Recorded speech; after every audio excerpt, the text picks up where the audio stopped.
You ready? Yes, sir. All right, we'll go for it. What's been this week of practice like, coming off what I imagine was a pretty disappointing performance for you guys? Practice has been the same as usual, just but being more attentive to detail and playing faster and making practice like the game. So just whatever it is, whether it's indie or we're in team periods, just playing fast. Definitely, what he said, just more precision with the reps, attention to detail. What does that mean to you guys, attention to detail? We hear that and it's, attention to detail. What does that mean?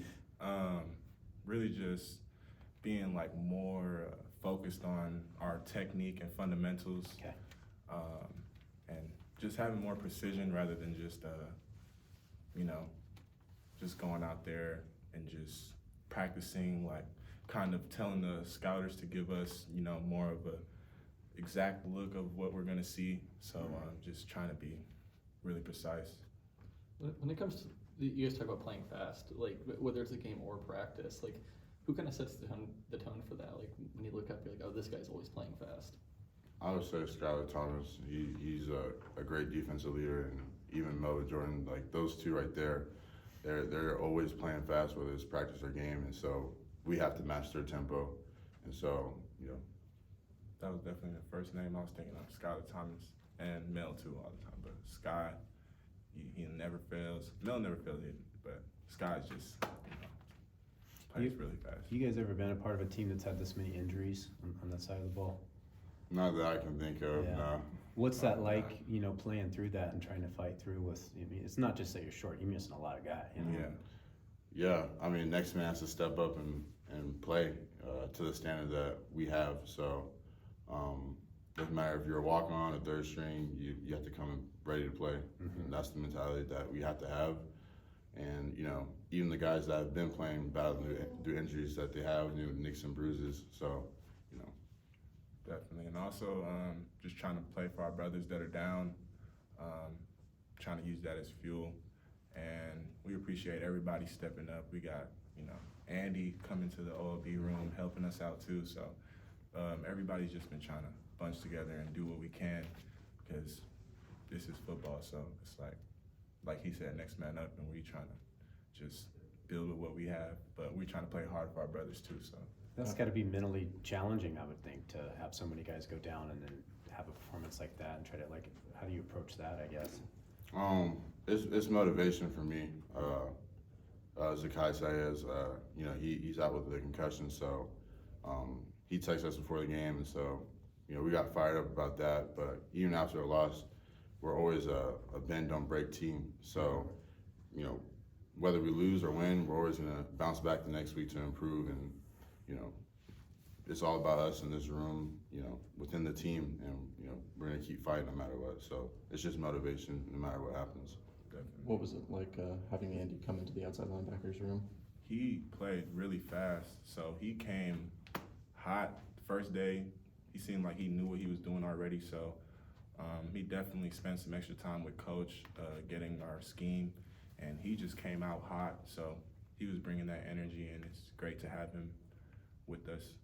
Yeah, his motive's good. Like when you look out on film, he's 1,000% every single play. And he's my roommate too at home, so he came in and was like, "Hey, I'm joining your room." I was like, "Okay, bet. Like let's get it started." So I'm excited for him to be here. He has a little bit of experience at Cal, so it's not like he doesn't know what he's doing, because he does.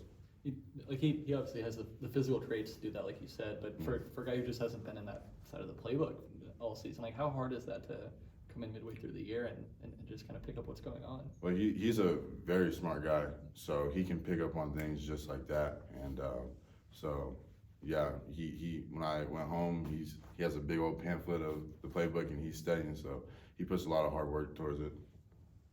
He definitely came in hot, I'll say that. He's still going, so. So you were one of the guys that you had some injury issues earlier in the season. How are and how frustrating is that when the group is short and you can't be out there helping the team? It's very frustrating. I tore my labrum the third play, so just having all these expectations of how the season's gonna go, and then for that to happen so fast, it was very frustrating. But it's definitely getting a lot better, and I've definitely been able to come back and, you know, start being able to help the team as much as I can, but it's still frustrating, like, because sometimes it'll, you know, like, hurt me still, and then I'll have to, like, go out. So that's still frustrating as well, but I'm definitely going to give all I got. So, Are you playing with a torn labrum? Yeah. Okay. Good news is you don't have to use your shoulder ever. yeah, that's the wild part, man. Every play. I mean, like, you joked about it, but like, how does that change how you approach a tackle? How you like break down on a guy? Like, it's gotta. I'm sure it kind of sticks in your head. It definitely does, but I'm trying not to let it stick in my head, and you know that's why all my coaches are telling me just go and play fast, don't think about it.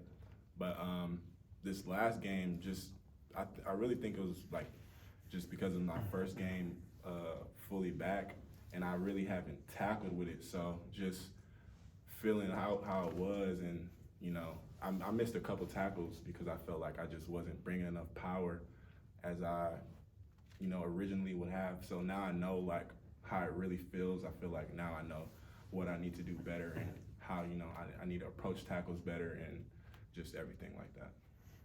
If I was just some dude sitting on the couch, I'd be like, young, hurt, you're about to face two of the better rushing teams in the country. You know, you got Air Force who runs the ball. Like, I see all this, I'm like, oh, these guys are toast. Like, what would your response to that guy on the couch be? Stay tuned Yeah. for what's about to happen. I mean, you know, people can doubt us all they want. You know, like we go back to what Coach Bray tells us. It's about us in the room. We're not too worried about what other people are saying. We know what we're capable of playing defense, and so you know, it excites me the most that we can face these challenges. So just stay tuned. Definitely stay tuned. And we just have to be disciplined. I feel like that's the biggest thing, especially with Air Force, like playing them at Wyoming, that was our main thing, just being disciplined into their triple option, you know, everything they have going on. Everybody do their job. Don't be so focused on, you know, trying to make the play, you know, with your eyes, and just everybody execute their job and we'll be just fine. I imagine that's harder when you're down guys and you probably want to do more. You get down points, like it's just a matter of staying disciplined though, huh? Yes. Yeah. Thanks, guys. Thank you. Appreciate you.